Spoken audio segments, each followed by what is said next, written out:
This morning, new intensive Ebola screenings begin at the first of 5 major U.S. airports. By next week, all passengers arriving from countries at the epicenter of the outbreak will be checked for fever and asked if they had contact with Ebola patients. Fever, no. Headache, no. Vomiting, no. Then, if needed, they are quarantined for further evaluation. After 3 weeks of fighting, the jihadists control 1/3 of the city and are now trying to capture areas in the south and southwest. A video posted online by a group affiliated to the Islamic State group purports to show militants engaged in gunfire inside the city. They're also seen going house to house. Reached by telephone, the Kurdish commander in Kobani called for more international help. Inside the Pentagon, they still feel that Baghdad will hold. The Iraqi security forces that are in charge of defending Baghdad are well entrenched, they're well defended, and to include the airport. Baghdad itself has a much stronger element of protection to it, and there's a reason, I think, why ISIS so far hasn't tried to take Baghdad.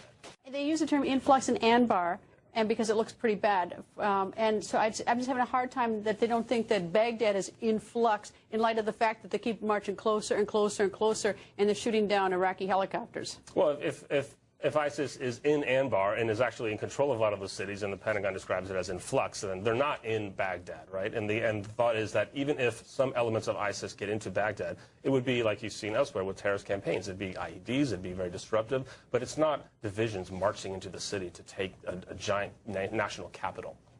It is a very difficult problem, and I would once again restate, which I have said, which President Obama has said, the effort to degrade and eventually destroy ISIL is a long-term effort. International rating agency Fitch downgraded Ukraine's long-term rating. Ukraine may now count the days before its economy collapses. What will happen to the country if it announces default? What do Ukrainian partners, including Russia, have to expect in this case? Despite the political conflict between Moscow and Kiev, industrial and financial ties between the two countries are still strong. Okay, stop me if you've heard this one before. A horse walks into a police station. Nope, it's not a bad joke. It really happened at the Cheshire Police station in Winsford, England, early Monday morning.